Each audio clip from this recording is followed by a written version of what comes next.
आनंद मठ।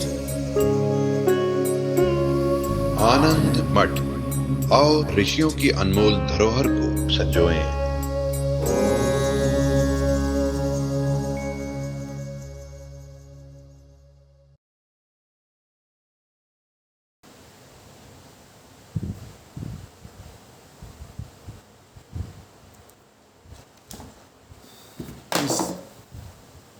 इस योग वासिष्ठ ग्रंथ में भूगोल का बहुत सुंदर चित्रण प्राप्त होता है। महारानी लीला और माता सरस्वती किस तरह से लोक लोकांतर में भ्रमण करती हैं, अनेक ब्रह्मांडों का दर्शन करती हैं और उन ब्रह्मांडों की प्रकृति कैसी है, तो उसका बड़े विस्तार से निरूपण हम इस ग्रंथ में देखते हैं। जहाँ जहाँ महारानी लीला ने कहा था जाने के लिए, उनमें से मुख्य तो था कि अब तक उनको जो जन्म प्राप्त हुए हैं, तो उन जन्मों का पुनरावलोकन करना, उन अनुभूतियों को पुनः स्मरण करना और उस स्मृति के साथ में ये निश्चय करना कि वो सारी अनुभूतियाँ स्वप्नवत केवल तात्कालिक ही थी। उनमें से किसी भी अनुभूति का कोई शाश्वत अस्तित्व नहीं है। एक काल विशेष में वह अनुभूति घटित हुई, उसने हमारे चित्त को प्रभावित किया अनुकूल अथवा प्रतिकूल रूप में, और फिर वह दृश्य गुजर गया। और इस तरह से असंख्य अनुभूतियाँ, असंख्य दृश्य, असंख्य लोग जीवन में आए और गुजर गए। स्वयं अपना होना भी अनेक रूपों में देखा। अब आप यही कल्पना करें कि जिस तरह से हमने अपने आप को इस देह में अनुभव करते हुए स्त्री अथवा पुरुष के रूप में अनुभव कर रहे हैं, ठीक इसी तरह इस अहम के ही 800 रूपों की स्मृतियाँ जागृत हो गई। तो अब उनमें से किसको यथार्थ माना जाए? वो जो मैं है, जब जिस शरीर में रहा तब उसी को अपनी पहचान माना, लेकिन वह पहचान गुजर गई उस शरीर के साथ में। तो इस तरह से, और केवल अपनी अस्मिता की पहचान ही नहीं, बल्कि जो ममताएं थी, जो ममतास्पद लोग थे, वो भी आए और गुजर गए।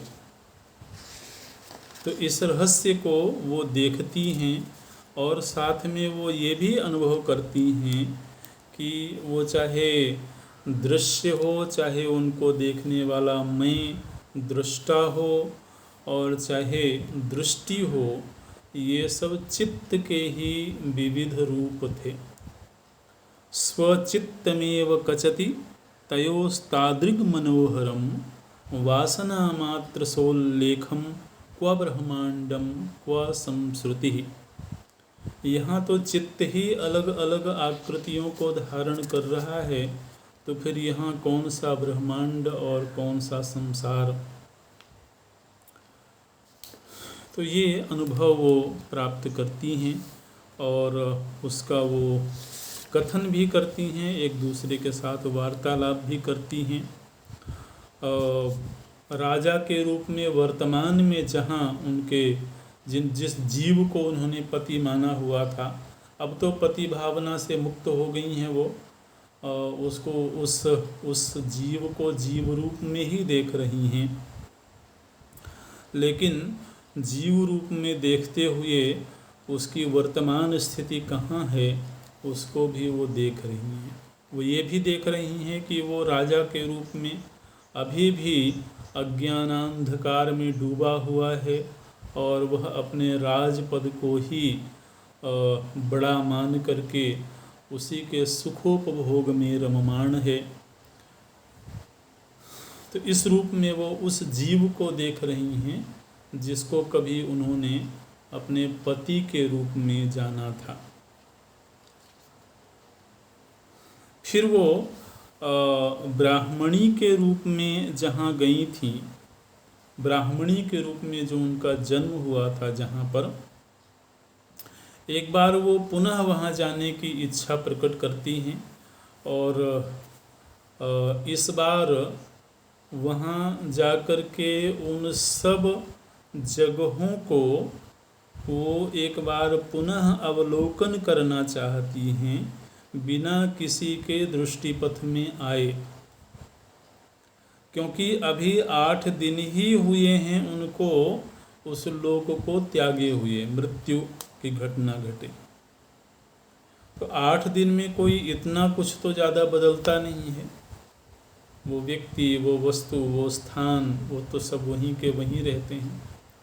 तो अब वो जाती हैं वहाँ, दोनों ही गुप्त रूप में बिना किसी के दृष्टिगोचर हुए वहाँ जाती हैं और जाकर के देखती हैं और बताती हैं कि देखिए यहाँ पर मैं वृद्धा ब्राह्मणी के रूप में यहाँ रह रही थी और यहाँ पर ये मेरे पुत्र वधू, मेरे पुत्र, और यहाँ किस तरीके से मैं जो भी अपनी उनकी दिनचर्या थी उस पूरी दिनचर्या का वो वर्णन करती हैं और किस तरह से अपने पति के यज्ञ के लिए, चूँकि वो ब्राह्मण परिवार में हैं तो ब्राह्मणों का यज्ञ यागादि करना स्वधर्म है, तो किस तरह से उनके पति जब यज्ञ के लिए प्रस्तुत होते थे तो उस समय यज्ञ की समिधा है, यज्ञ की सामग्री है, वो सब एकत्र करती थी। यज्ञ भूमि का परिमार्जन करना, घर में जो भी सेवक सेविकाएं हैं उनको मर्यादित रखना, उनको निर्देशित करना, तो ये सब बोल करके बताती हैं कि मैं ऐसा ऐसा यहाँ पर करती थी। तो आप देखिए कि वो कितना सुखद अनुभव होगा कि जिस समय पर वो अपने ही पूर्व जीवन को एक स्वप्न की तरह देख रही हैं और उस स्वप्न को मानो कि अपने सामने ही देखते हुए वो ये निर्वचन कर रही हैं कि ये सब कुछ दिखते हुए, अनुभव होते हुए भी कोई भी यथार्थ नहीं है। बीच बीच में वो पारमार्थिक तत्व का स्मरण भी करती हैं कि इन सब रूपों में एक चिन्मय तत्व ही अभिव्यक्त हुआ है, ये भी मैं अनुभव कर रही हूँ। इस योग वासिष्ठ ग्रंथ में साहित्यिक सौंदर्य भी देखने को मिलता है हमको। इतने सुंदर ढंग से छंदों की रचना की गई है, अलंकार रस आदि से संपुष्ट यह ग्रंथ केवल संस्कृत पढ़ने में भी बड़ा रोचक लगता है, बड़ा मधुर लगता है ये। और फिर तो अपने उस पूर्व जीवन की हर घटना को वो देखती हैं और देखते हुए उसका वर्णन करती हैं और बोलती हैं कि यहाँ पर मैं इस तरह से मोहित होकर के पड़ी हुई थी एक ब्राह्मणी स्त्री के रूप में। फिर वो याद करती हैं कि उस ब्राह्मणी के रूप में मैंने आपकी आराधना करी थी और अपने पति को मृत्यु के अनंतर भी उसी स्थान पर रहने का वरदान मांगी थी। तो मेरे पति यहाँ पर जीवाकाश में किस तरह से विचरण कर रहे थे, और फिर वो ये भी याद करती हैं कि ब्राह्मण रहते हुए मेरे पति ने किस तरह से राजा भाव का सतत चिंतन किया था, और उसी वासना की वजह से उनको तत्क्षण ही राजा के रूप में जन्म भी मिल गया था। अत्र में संस्थितो भर्ता जीवाकाशतया कृति चतुसमुद्र पर्यंत मेखलाया भुवः पति आस्मृतं पूर्वमेतेन किलासीदभिवांछितं शीघ्रं स्यामेव राजेति तीव्र संवेग धर्मिणा। तो अतिशीघ्र ही उनको राजा के रूप में जन्म मिल गया, और फिर किस तरह से एक राजा का पूरा जीवन व्यतीत होता है, तो उस जीवन को याद करती हैं, और फिर उनकी मृत्यु हो जाती है, और फिर वो जीवाकाश में रह जाते हैं, और उनकी शव राज भवन में सुरक्षित रखी जाती है। तो उसको भी वो स्मरण करती हैं। स्मरण करना मतलब प्रत्यक्षवत देखती हैं, प्रत्यक्षवत देखते हुए उसका वर्णन भी करती हैं, और ये सब के सब प्रतीति मात्र हैं, कल्पना मात्र हैं, ऐसा भी वो कथन करती हैं। फिर वहाँ से उस ग्राम से निकल करके अब ये तो एक तरीके से पूर्ण स्वच्छंदता मिल गई ना, पूर्ण हर तरह के प्रतिबंध खत्म हो गए। एक जीव को बंधन में रखने वाले जितने प्रतिबंध हो सकते हैं, सारे प्रतिबंधों से वो मुक्त हो गए हैं। चाहे वो वस्तु माने शरीर का प्रतिबंध हो, चाहे वो भाव का अथवा विचार का प्रतिबंध हो, चाहे वो देश और काल का प्रतिबंध हो, हर प्रकार के प्रतिबंध से मुक्त हो करके और अब वो ब्रह्मांड में विचरण करती हैं। दोनों ही देवियाँ सूक्ष्म रूप में एक ब्रह्मांड से दूसरे ब्रह्मांड में विचरण करती हैं, और उन स्थानों पर भी जाती हैं जहाँ पर ब्रह्मांड नाम की कोई सत्ता नहीं है, केवल चैतन्य मात्र है। तो फिर यहाँ पर ब्रह्मांडों का बड़े विस्तार से वर्णन देखने को मिलता है, और किसी को रुचि हो तो उसको स्वतंत्र रूप से एक एक श्लोक पढ़ना चाहिए। और ये अच्छा है, ये प्रसंग बड़ा सुंदर है। तो सभी ब्रह्मांडों में मानव योनि नहीं है, लेकिन कुछ ऐसे भी ब्रह्मांड हैं जहाँ केवल मानव योनि ही है। ऐसे भौगोलिक रूप से जो आधुनिक विज्ञान बताता है वो तो बहुत छोटी सी चीज़ बताता है, बहुत सीमित चीज़ें ही उसकी सामर्थ्य के भीतर हैं। लेकिन एक ऋषि की दृष्टि तो अनंत होती है, तो फिर वह उस दृष्टि से जब देखता है तो वो बताती हैं कि अस्वातंत्र्यात् प्रधावन्ति पदार्थाः सर्व एव यत् ब्रह्मांडे पार्थिवो भागः ऊर्ध्वम् अन्यथा। इस सृष्टि में हमको दो स्थितियां दिखाई देती हैं। एक स्थिति ये दिखाई दे रही है कि प्रत्येक वस्तु गतिशील है, ठीक है। दूसरी स्थिति ये दिखाई दे रही है प्रत्येक वस्तु में अपने ढंग की स्थिरता है। आप इस बात पर गौर करिएगा, थोड़ा ध्यान अगर जाएगा तो ये बात समझ में आएगी। हर वस्तु में अपने ढंग की स्थिरता भी है और हर वस्तु में गति भी है। जैसे पृथ्वी है, पृथ्वी में गति है, वो शास्त्र भी उसको बताते हैं और आधुनिक विद्याएं भी उसको बताती हैं।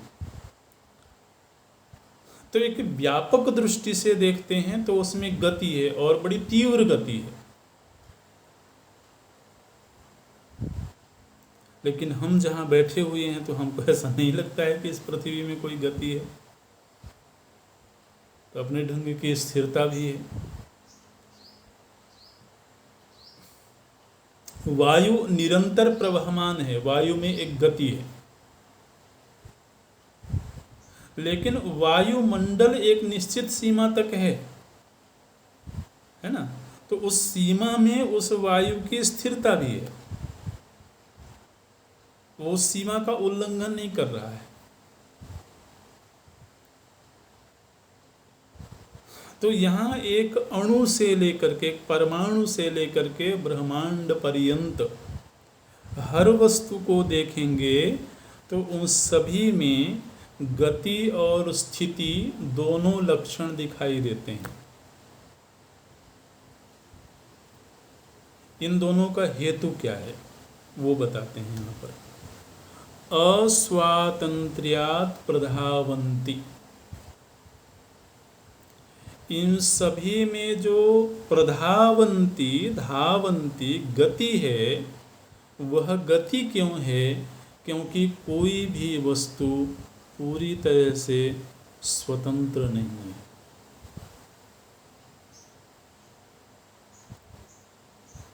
हर वस्तु किसी न किसी के अधीन है। तो अस्वातंत्र्यात्, स्वतंत्र नहीं होने के कारण, अब ये बड़े सैद्धांतिक वक्तव्य हैं, इनका परीक्षण करके हमको वैचारिक स्तर पर देखना चाहिए कि जहाँ पर पराधीनता होगी वहाँ स्थिरता नहीं हो सकती है, वहाँ गति होगी।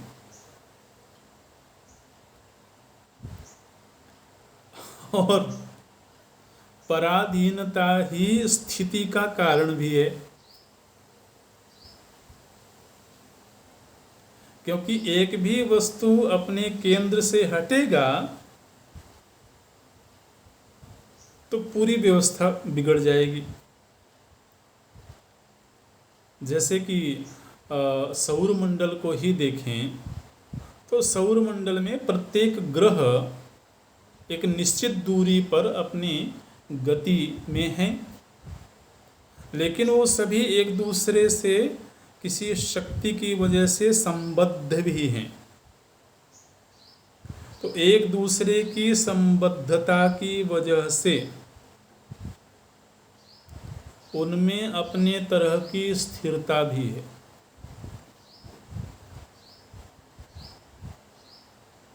और हर वस्तु की स्थिति सापेक्ष है, पूरी तरह से स्वतंत्र नहीं है,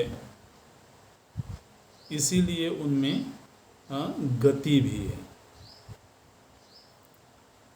तो यहाँ वस्तुओं में स्थिति और गति दोनों का हेतु परतंत्रता है,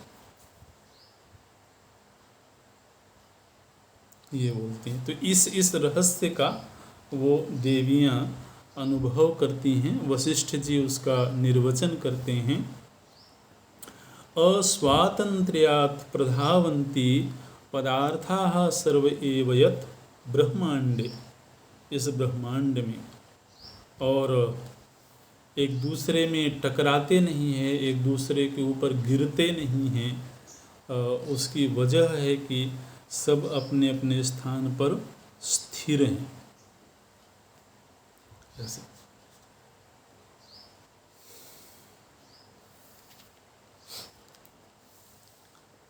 अच्छा, फिर जब ब्रह्मांडों का निर्वचन आरंभ किया है उन्होंने। तो देखिए कैसे बोलते हैं। केचित ब्रह्मादि पुरुषाः केचित विष्णुवादि सर्गपाः केचित् च अन्य प्रजानाथाः केचित् अर्णार्थ जंतवः। ये बता रही हैं कि सभी ब्रह्मांडों के अधिपति ब्रह्मा जी ही हैं, ऐसा नहीं है। किसी ब्रह्मांड के अधिपति ब्रह्मा जी हैं, केचित ब्रह्मादि पुरुषाः, जो ब्रह्मा जी को ही अधिपति मानते हैं ऐसे लोग हैं। केचित विष्णुआदि सर्गपाः, कोई कोई ऐसे ब्रह्मांड हैं जिनके मुख्य पुरुष विष्णु हैं। इसी तरह से कुछ कुछ लोग हैं जिनके अधिपति रुद्र हैं, भैरव हैं, ये सब प्रजानाथ प्रजापति माने जाते हैं। किसी किसी के अधिपति दुर्गा हैं, विनायक हैं। इस तरह से ये सब अलग अलग ब्रह्मांडों के अधिपति के रूप में हैं। ऐसे उनके नियंता हैं, उनके अध्यक्ष हैं। और इतना ही नहीं, कोई कोई ब्रह्मांड ऐसे भी हैं जो बिना किसी के नियंत्रण में हैं। निर्नाथ, केचित निर्नाथ जंतवः। निर्नाथ मतलब जिसका कोई नाथ ना हो। तो ऐसे भी ब्रह्मांड हैं जहाँ जीव तो हैं लेकिन उनका कोई नाथ नहीं है। और चित्र विचित्र सृष्टि को वो इस ब्रह्मांड में देखती हैं। केचित विचित्र सर्गेशाः केचित तिर्यं मयांतराः केचित एकार्णवा पूर्णा इतरे जनिवर्जिताः केचित् शिलांगनिष्पिंडाः केचित् कृमिमयांतराः केचित् देवमया एव केचित् नरमयांतराः। कोई कोई ब्रह्मांड ऐसे हैं जहाँ केवल देवता हैं, कोई कोई ऐसे हैं जहाँ केवल कीड़े मकोड़े हैं, कोई कोई ऐसे ब्रह्मांड हैं जहाँ वनस्पति हैं लेकिन कोई जीव जंतु नहीं है। कोई कोई ऐसे ब्रह्मांड हैं जो नरमयांतराः, जहाँ केवल मनुष्य ही मनुष्य हैं। ऐसे केचित नित्यांधकाराढ्याः, कोई कोई ऐसे ब्रह्मांड हैं जहाँ नित्य अंधकार है, वहाँ कभी प्रकाश हुआ ही नहीं, वहाँ कभी कोई सूर्य प्रकट ही नहीं हुआ, कोई रोशनी प्रकट नहीं हुई। ऐसे ऐसे नित्य अंधकारमय ब्रह्मांड भी हैं। कुछ कुछ तो इन रहस्यों का स्पर्श आधुनिक विज्ञान भी करता है। आधुनिक विज्ञान भी जैसे कभी बताता है कि कोई बिग बैंग, कोई ऐसी स्थिति भी है, कोई ऐसी जगह भी है जहाँ की कोई प्रकाशमय वस्तु नहीं है, इस तरह से। लेकिन उनकी सबकी अपनी सीमाएं हैं। कोई कोई ऐसे लोक हैं, अब आप चाहे लोक कह लीजिए, ब्रह्मांड कह लीजिए। अच्छा, ब्रह्मांड का जो पैमाना है, ब्रह्मांड की जो माप है, वो माप भी कोई बहुत सुनिश्चित नहीं है। हो सकता है केवल एक ग्रह को भी ब्रह्मांड कह दिया जाए ऐसे, और हो सकता है नवग्रहों से युक्त समग्र इस एक ब्रह्मांड को ब्रह्मांड कहा जाए। कोई कोई ऐसे ब्रह्मांड हैं जो नित्य प्रकाशमान है, वहाँ कभी अंधकार हुआ ही नहीं। केचित नित्य प्रकाशाढ्याः तथा शीलित जंतवः। ऐसे कोई कोई ऐसे ब्रह्मांड हैं जहाँ कोई भी वस्तु नष्ट ही नहीं होती है। ऐसे अब आप देखिए, हमारे पुराणों में भी इस तरह के वर्णन आते हैं। जैसे देवताओं को ही अमर कहा गया है ना। देवताओं के लोक को अमर लोक कहा गया है। ऐसे तो अमर मतलब जहाँ किसी की मृत्यु ना होती हो, जहाँ किसी का नाश ना होता हो, ऐसे। तो यहाँ बोलते हैं कि कुछ ऐसे लोग भी हैं जहाँ किसी की मृत्यु नहीं होती है। कोई ऐसे लोग हैं जहाँ केवल कीड़े मकोड़े ही हैं, कोई और बृहत कोई प्राणी नहीं है। ऐसे लोक भी हैं, ऐसे ब्रह्मांड भी हैं। अब देखिए इस विषय में एक आपको एक दृष्टि देते हैं कि जब किसी को सूक्ष्म दृष्टि प्राप्त हो जाए तो वो जरूरी नहीं है कि जिसको हम सौरमंडल कह रहे हैं, जिसको हम पृथ्वी मंडल कह रहे हैं, उतने बड़े मंडल को ही वह ब्रह्मांड के रूप में देखे, है ना। अब जैसे एक शरीर ही है, एक व्यक्ति का एक शरीर है, उस शरीर में ही असंख्य जीवाणु हैं। अगर किसी को वो दृष्टि प्राप्त हो जाए कि उसको उन आँखों से वो जीवाणु दिखने लगें,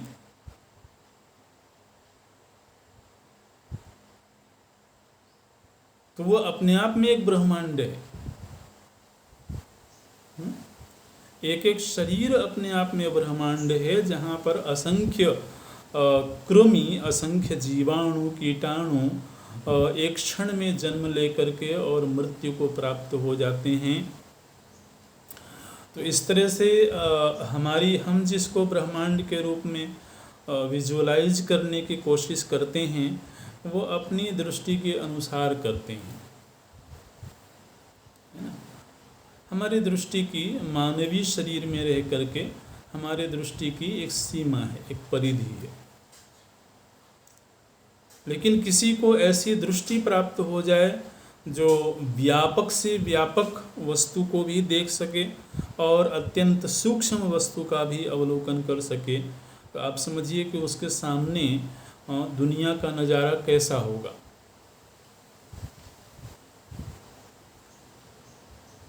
वो दृश्य वैसा ही नहीं होगा जैसा हमको दिखता है, बिल्कुल भिन्न तरह का दृश्य होगा। और उसकी नज़र से फिर ब्रह्मांड का परिमाप भी अलग ही तरह का होगा।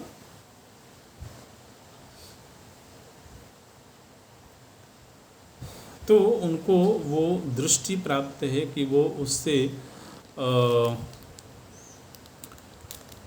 असंख्य ब्रह्मांडों को देख रही हैं। फिर बोलते हैं कि तादृक् अंबर में तेषां महाकाशं ततं स्थितं आजीवितं प्रगच्छद्भिः विष्णुवाघैर्यन्नमीयते। अच्छा, अगर कोई पूछे कि जबकि इन माताओं को ऐसी दिव्य दृष्टि प्राप्त है और कहीं भी गमनागमन की सामर्थ्य प्राप्त है, तो उनसे जरा पूछें कि ये सृष्टि कितनी बड़ी है। जिसको हम जगत कहते हैं, जिसको सृष्टि कहते हैं, आखिर कहीं ना कहीं कोई ना कोई तो छोर होगा। कहीं जाकर के तो कोई ब्रह्मांड, कोई सृष्टि समाप्त होती होगी।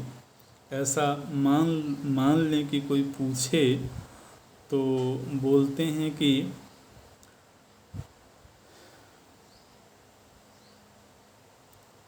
विष्णु भगवान की कितनी आयु है, ये आप शास्त्रों में खोजिएगा। देवताओं की आयु की गणना भी की गई है। तो ब्रह्मा जी से कई गुना ज़्यादा आयु है विष्णु भगवान की। तो विष्णु भगवान अपनी सारी आयु में, पूरी आयु भर वो दौड़ते रहें इस सृष्टि का छोर खोजने के लिए, तब भी उनको इसका कोई अंतिम छोर नहीं मिलेगा, ये कह रहे हैं। आजीवितं प्रगच्छद्भिः विष्णुवाघैर्यन्नमीयते। विष्णु आदि देवता आजीवितम जीवन पर्यंत इसकी सीमा को खोजने के लिए वो प्रधावंती दौड़ते रहें, तब भी न मीयते, इसकी माप पता नहीं कर सकते। असल में जब कोई वस्तु कल्पित होती है ना, तो कल्पना की कोई सीमा नहीं होती है। कल्पना की कोई माप नहीं होती है। हम एक क्षण की कल्पना में कितनी बड़ी सृष्टि खड़ी कर सकते हैं। अंतहीन सृष्टि खड़ी कर सकते हैं। स्वप्न में प्रकट होने वाली सृष्टि का आरंभ और अंत कहाँ है, ये कैसे कोई बता सकता है। ऐसे तो यहाँ पर ये कहा इन्होंने कि ये माया है, ये खेल है, एक जादू है, और जादू से प्रकट हुआ जो ब्रह्मांड है, जादू के रूप में दिख रहा जो जगत है, उस जगत की कोई मिति नहीं होती है, कोई एक निश्चित सीमा नहीं होती है।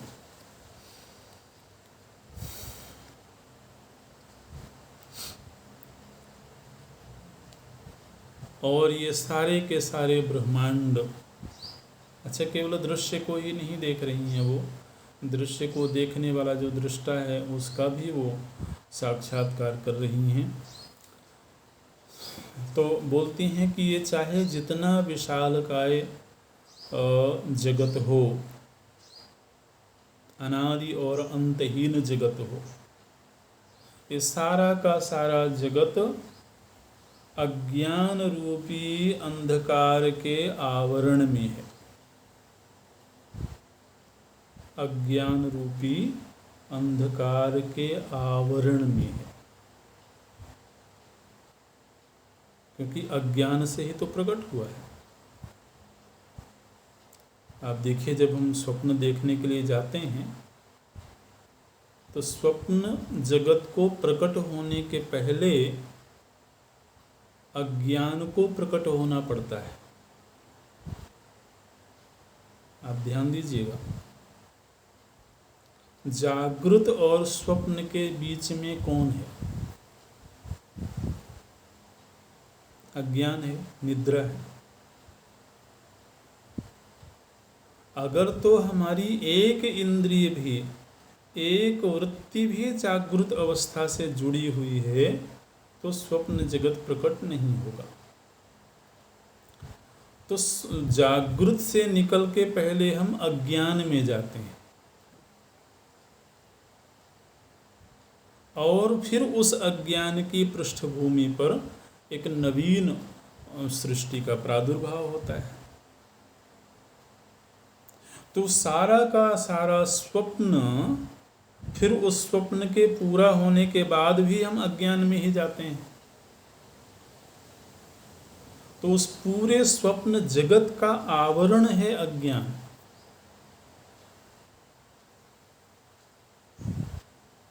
उसी से आच्छादित है वो।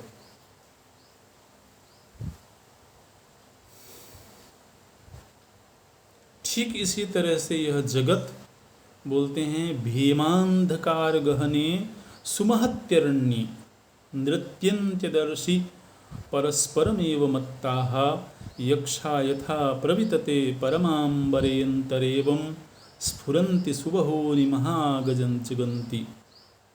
ये महान जो जगत है, यह जगत एक भीमांधकार गहने, एक बड़े घने अंधकार, अज्ञान रूपी अंधकार के अरण्य में यह जगत प्रकट हुआ है। अनेकानेक ब्रह्मांड इस घने अंधकार में नृत्य कर रहे हैं। घने अंधकार रूपी गहन वन में ये ब्रह्मांड नृत्य कर रहे हैं। ऐसे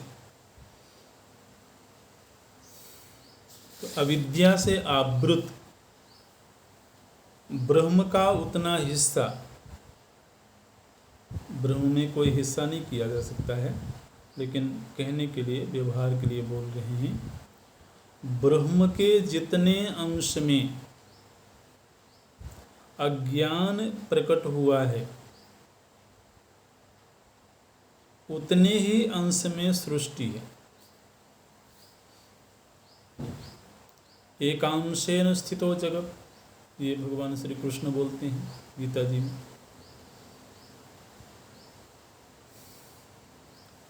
तो परमात्मा के सर्वांश में सृष्टि नहीं है, उस अंश में जितने अंश में अज्ञान है उतने ही अंश में सृष्टि की प्रतीति हो रही है, सृष्टि की स्थिति मालूम पड़ रही है। और यदि वहाँ से अज्ञान की निवृत्ति हो जाए तब तो फिर पूर्ण ब्रह्म की ही अनुभूति होगी।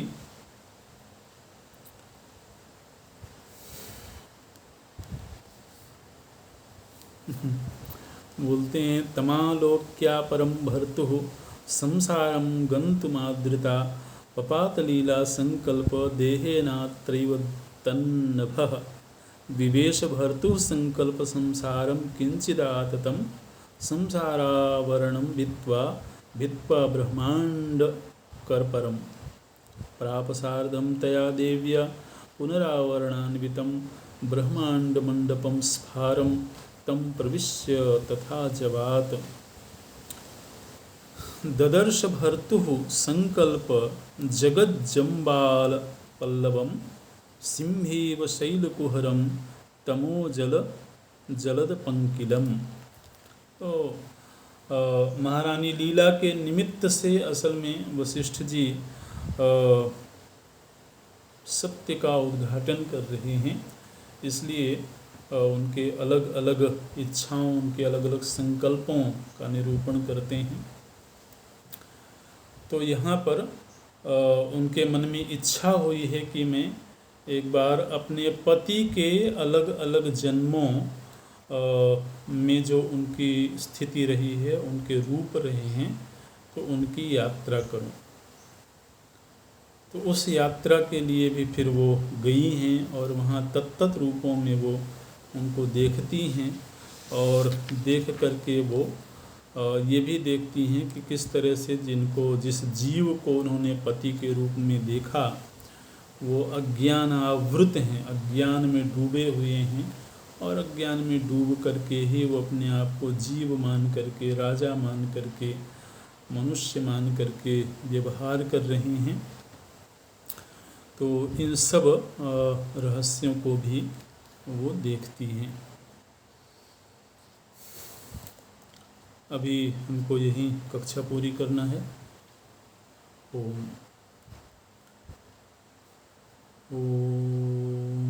पूर्णमदः पूर्णमिदं पूर्णात् पूर्णमुदच्यते पूर्णस्य पूर्णमादाय पूर्णमेवावशिष्यते। ओम शांति शांति शांति। हरि ओम।